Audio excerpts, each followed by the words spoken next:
KP. KPC. News. Information. Culture. KPCC. California Sensibility.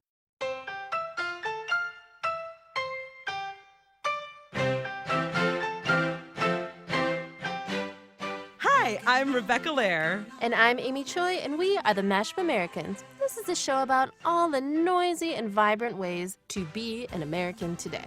And the noisy and vibrant ways to be a Jew today. So Hag Sameach, Amy. Happy holidays. Wait, what are you telling me? I'm saying happy holidays. We're celebrating Passover. Oh, yeah, the Jews' liberation from slavery, that whole thing? That one, and the very, very, very, very long walk from Egypt to the Promised Land. No, that was super far. So far. So it's also just like a critical time to remember that we have all been strangers in a strange land at some point in our histories, and to reflect on how we can have some empathy for that, and also to eat a lot of matzah, which is just unleavened bread. I love matzah. My mom, my memory growing up of Passover is that my mom was always just so happy, in the weeks after Passover when matzah was on major sale, at Jewel. And then we would eat it with just piles of country crock on it, which in hindsight, is that gross or was that just 90s? I say deliciously 90s, just like my favorite matzah PB&J. So now I'm... Oh, but that's not 90s. That was this morning. Right, that's the facts. So I'm glad to know that you're a secret matzah aficionado. Well, I did grow up in the Jewish lands of the Chicago suburbs, where matzah, latkes, lox, they were the foods that reigned supreme. So, but I'm not a Jew. I would like to know from you, what is Jewish food? Well, as I've said time and again, and is one of the geneses of our show, it's getting real biblical today. Hell yeah. It's lime in my chicken soup, which reflects my Salvadoran family. It's also herring, it's strudel, it's hummus. Well, to celebrate Passover and to explore all of these delicious cuisines, we have on the show today James Beard Award-winning cookbook author Joan Nathan, who is one of the world's experts in Jewish cooking. Yes, and she's with us to talk about her newest book, King Solomon's Table, a culinary exploration of Jewish cooking from around the world. That's us, which just came out. By the way, did you know that the spice trade was mostly about dudes looking for herbal viagra? I didn't, but it's not that surprising that men would go to any lengths for penile support. So, with that, on to the show.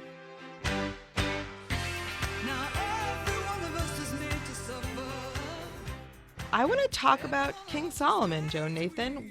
He sounded like he was pretty into mashy stuff. Well, first of all, I have to say there may not have been a King Solomon. It might be King Solomon might just be a myth, but I like to believe there was a King Solomon. Sure. A myth of the wonderful man, the powerful man, the man who had lots of wives from different places, which really ultimately in the food that he ate had to have been Mashup because they would have brought their traditions with them. 700 wives and 300 concubines. That's a lot of wives. Wait, and 300 concubines? Right. What did he do all day? Wait, let's talk about King Solomon's time, the Viagra of King Solomon's time. Well, a lot of the spices. That's why the spices were expensive, and that's why they went in search of them to India and other places at a time that we thought that there wasn't any travel, but there was. Wait, the spices were expensive because they were looking for Viagra? Well, they were looking for male potency. I found that in later years in documents, but I know that it was a fact from the get-go. Whoa. In other words, people thought that turmeric, cardamom, ginger were good for male potency. I'm surprised that all of them didn't just move to India and be like, we will be the most virile men on earth. Well, they might. It seems to me that a lot of them probably found wives in India, and they were young. I think these all were young men that went out in search of the spices. And India, had spices, but they also had precious jewels, diamonds. They had stones. They had peacocks. Naturally. So that people were looking for these things to bring back. And each tribe of Israel was responsible to King Solomon when he lived to bring food from a different part of the world. And my guess is they all try to outdo each other. It's really exciting to think about sort of travel at that and curiosity and wanting to, and the kind of porousness of culture, right? Especially as we think about being rooted in tradition and what's traditional. And one of the things about your exploration of Jewish cooking of this book, King Solomon's Table, and exploring Jewish cooking from around the world is thinking about how different communities are in conversation with the culture that they're living within. You know, one of the things that I really learned from this book was we always think of rooted cuisines like French cuisine or Italian, you know, that it's rooted in the land. But it really, I don't think any cuisine is totally rooted in the land, their land, because there are always people that have been traveling and they bring things to the cuisine and they take things from the cuisine and bring it elsewhere. And that's certainly what Jews have done because they've been kicked out of places. They've been merchants. And so they've been interested in the new. They've always gone out in pursuit of new food. And so it's something that we taste on the table. But, you know, when people say they want to go back for the traditions, I'm not sure there's a static tradition. I think everything has always been changing. It's also so interesting, too, to think about how when we think of if we could recognize something from then, but also how we translate it and understand it today. Rebecca and I, we had gone to a Persian market yesterday for lunch and just picked up, I don't know it was like a 3-foot long piece of fresh bread. Similar to a lavash. A naan. It was like a naan. Yeah. Yeah, and it was fresh from the oven, beautiful, had beautiful seating at the top. And we were sharing it with some Salvadoran family, and they were like, oh, Persian tortilla. Yeah. It's like, yeah. I mean, it makes total sense. So how is Jewish food a mashup? I'll tell you this funny story. My husband and I went to the Russian embassy a few weeks ago. And what a time to go to the Russian embassy. You are not the only one to meet with the Russian ambassador, Joan. Right, exactly. Did you remember him? Is he unforgettable? Yeah, it seems to be very forgettable these days. Right, forgettable. No one seems to remember meeting with him. Right, exactly. We did not meet with him. But anyway, they had Russian food. But the Russian food was smoked salmon. It was blini. It was egg with scallions and chives that looked good. I didn't really taste that one, hard-boiled egg. And as we were leaving, my husband said to me, you know, that was all Jewish food. And I said, no, it was Russian food. I have a feeling the smoked salmon was from Costco, however. But anyway. That is a Jewish thing, to get your smoked salmon at Costco. Just saying. But the thing is that my husband, who was Eastern European Jewish, he just only thought it was Jewish. And I said, no, Jews have assimilated. They assimilated to Eastern Europe. That wasn't Jewish food before they got there. And he just was shocked. You know, I went to, as Rebecca knows, I went to El Salvador. Joan actually went to, spend time with my family. And at your grandmother's, Goethe, she had lots of El Salvadorian Jews. There are not a lot of Jews in El Salvador. There are about 100 families, right? I'm related, 100 people, let's be honest. I think at the peak there was 100 families, maybe. Okay. Yeah. So there was a yucca latke. Yeah. Now, we think of potato latkes as absolutely Jewish, but potatoes didn't come to the old world until they weren't really eaten till maybe the end of the 18th, except for by animals, the 18th century. So, but before they had potato latkes, they had flour latkes. They had those made of kasha. They were different. But as soon as potatoes came, they replaced them. And yucca has replaced potato in El Salvador. How do we think about this when we are using, let's say, of course, we're celebrating globalization and for many of us, the ease in which we can access through the internet even access a lot of these things. But in other ways, how do we think about this when we're using recipes from one place and recreating them in another? What's your philosophy on the flexibility of substituting ingredients? Well, I think that's what Jewish food is all about. And that's part of the reason that I wrote my book, because I realized that as Jews moved, they had to learn to use other ingredients. Let's just take a simple dish like brisket, okay? In Europe, nobody really ate brisket. And certainly in the Middle East, they probably used lamb. They might have used meat, but it would have been like short ribs in different ways. There was no brisket in the sense that we have brisket. Brisket was much more a European cut that was not through the bone, but around the bone. And it was not as big as ours. But it was always in the Eastern Europe, it was a celebratory food for, let's say, a wedding, just as pastrami was, or rather corned beef. But when they came to the United States, it was the land of beef, and they started cutting through the bone to get these big cuts of brisket after the Civil War. Wait, you're saying that brisket is an American Jewish food?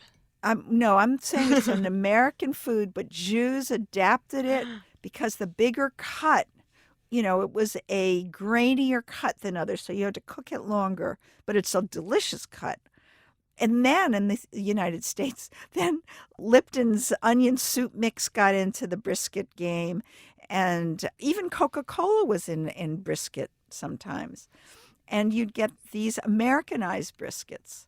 But before that, the brisket that I always used and that my mother used was one with wine and with, carrots and onions, but it was much more European. Growing up, we used to marinate kalbi with Coke There as you a go. tenderizer, and then it would caramelize. Absolutely. So, these things are all changed, and we think that the authentic was our big brisket. It wasn't. Mashup Americans see things a little differently than everybody else. So every week, we serve up a curated list of the most interesting stories from around the world. Subscribe to our newsletter at mashupamericans.com/newsletter for a mashup take on global events. It'll make you think, laugh, and have your thoughts provoked. You will be delighted. So do it. mashupamericans.com/newsletter. Authentic is a really interesting word for us, as it applies to food, but as it applies to anything that we do. Like, what is actually authentic? Does it have to be so accurate or tied to tradition, or can it be authentic to an experience? And if your experience is Coca-Cola, why is that not an authentic way to make brisket? Well, it would be authentic if that's what you are used to using. I think that authentic, we're thinking, people are always using that term. And I think that they're thinking that there was one way of doing things. That was the authentic way. Mm-hmm. But there's never been one way of doing things. And I always like to use the example of mortars and pestles. They're mortars and pestles that spontaneously grew all over the world. Because that's what they might be wood or they might be metal, but that's what people had to use when they were making food. It's interesting that you say that. I think because one of the focuses in your work in this specific book is about the diaspora Jewish community. And I think you specifically, when you featured a recipe of my grandmother's was chocolate and wurst, one of the things that you pointed out in the recipe. Wait, can you tell what chocolate and wurst is? Just a chocolate sausage. Chocolate sausage. Well, how would you describe it, Joan? Chocolate sausage. Chocolate salami. Again, words that don't normally go together. But things you love. Right. Things Just I things love. you love.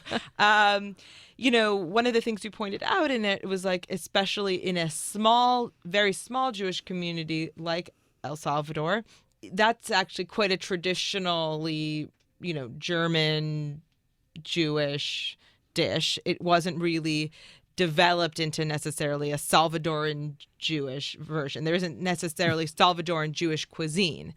And I'm curious about Is there a tipping point when you're in a diaspora community when there's enough kind of size or scale for it to become a cuisine? Well, it's hard when you're talking about Jewish cuisine. The main part of Jewish cuisine are the dietary laws and the holidays that are connected to that. So that, like at your grandmother's, Friday night was a big deal. So you'd have a Friday night dinner that was authentic to what she did or what she thought her parents did or she remembered as what they did. But the big thing is it's a gathering together of people. Mm-hmm. And that's part of the cuisine of Judaism where you think separation of meat and milk, kosher meat, no shellfish, no pork, kosher meat. Not everybody does that, but in the back of their mind, they know about it. It makes sense. I mean, I think about that for my wedding, for instance. I'm not kosher. My family never has been.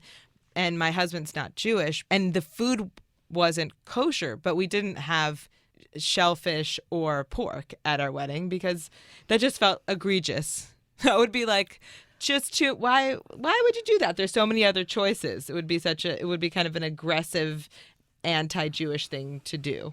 So there was Absolutely. As you're saying, like a subconsciousness or a semi-consciousness about that.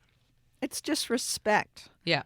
I think one of the things that you're really talking about when you say discuss your work as a storyteller and a storyteller through food and recipes is this idea of empathy and food as a bridge or connector entry point.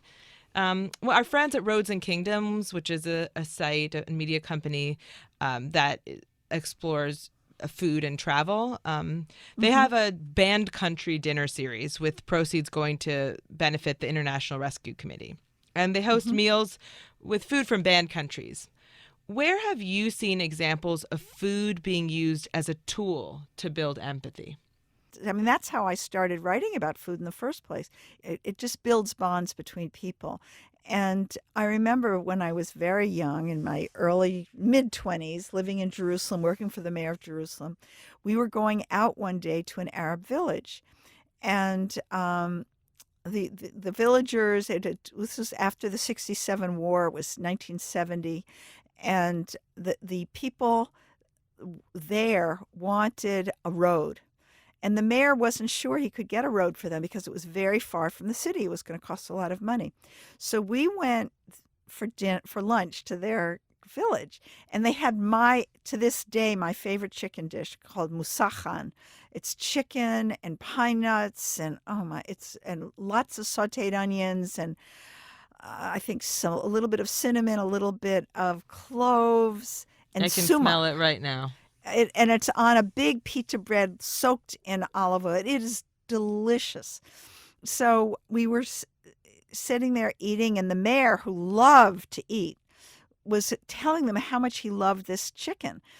And they got their road. We got a good meal, and we were friends. Yeah, there was a way of understanding that community in a different way by sitting down to a meal with them and by appreciating it. And I think the poorer the community, or the more immigrant the community, the more unsure they are of themselves, the prouder they are when you show empathy or delight in their food. I'm totally convinced of it. The pride question, that rings so close to home for me. We actually had a conversation last fall with Eddie Huang, the chef. He runs Bauhaus in New York and has a couple of other restaurants now. He's Taiwanese. He's Taiwanese American. And at the event that we were hosting with him, we had a woman from the audience, a young woman, Korean American, who grew up in Queens. And she was saying, it was really only like in the past year or two of her life where she started to embrace Korean food and not be embarrassed by it, like not have that like cafeteria lunch school shame of like, she's the kid with the smelly food. And I think, there's something about giving people pride in what is theirs that is so important. Oh, no question about it. But there's, it is hard with middle school kids, I'll tell you that much, because they always want to be like each other. But if you make their food, if you all make it together, and then they taste it, they might not be shocked by the smell anymore because it's just a different smell. Mm-hmm. Normalizing it. Yeah. So Joan Nathan, how do you mash up? I am a Polish, Slovenian, Jewish American. What languages do you speak? French, Hebrew, Italian, German, and English. What is your comfort food? You know, it's so funny. Rebecca just also makes that sound when I ask her a vexing question. It's just There's a Jewish lady 25 thing. of those. Well, I love hummus. I love chicken soup with matzo balls. Whenever I'm sick, that's something. Or just chicken. Actually, I love Vietnamese pho when I'm not feeling well. That's Yeah. For sure. and Yeah, totally. There's so many I good love faux that. puns. Yeah. Faux Right. show. But this is a terrible thing too, is that when you're one of the excellent cooks in the country, when you're sick, who's making you your chicken soup? I know. Do That's you a just have some lot of frozen? pressure for I your send kid. my husband. No, I send my husband to the Vietnamese Oh, restaurant. that's a good answer. Good solution. What's always in your fridge? Well, either in the fridge or outside are preserved lemons. Always. I love that. I love preserved lemons. Good cheese, yogurt, a lot of condiments that I've used for one recipe, and I save sometimes for years until one of my kids comes home and they start looking at dates on It's everything a and classic kid move. I can't wait Oh, for my for daughter sure. to one day do that to me, but I definitely do that at my parents' house. My younger brother, too, he'll be like, did you see this in the back shelf? Finally, What is your baba maisa? Well, I'll tell you one. One is I think that you have to refrigerate eggs all the time. To me, you don't really have to. I love that Joan's kids are just like rummaging around this world famous food historian's kitchen being like, oh my God, you gotta get this out of here. oh my God, I seriously cannot wait for that moment in my own life. I'm halfway there. Joan Nathan's new cookbook is King Solomon's Table. If you flip to page 310, you can see the chocolate sausage I grew up with. I have some in my freezer right now, obviously. So delicious. I'm going to go rummaging in that freezer, girl. Well, if you want more Jewish and Passover-friendly recipes, head to mashupamericans.com/food. We've got kimchi matzo brie, chicken soup with lime, all the goodies. The Mashup Americans are me, Amy Choi. And me, Rebecca Lehrer. Our producer today was Jacob Margolis. Our show is produced by American Public Media and Southern California Public Radio, KPCC. We're also supported in part by an award from the National Endowment for the Arts on the web at arts.gov. Happy Matzah Days! Happy Matzah Days!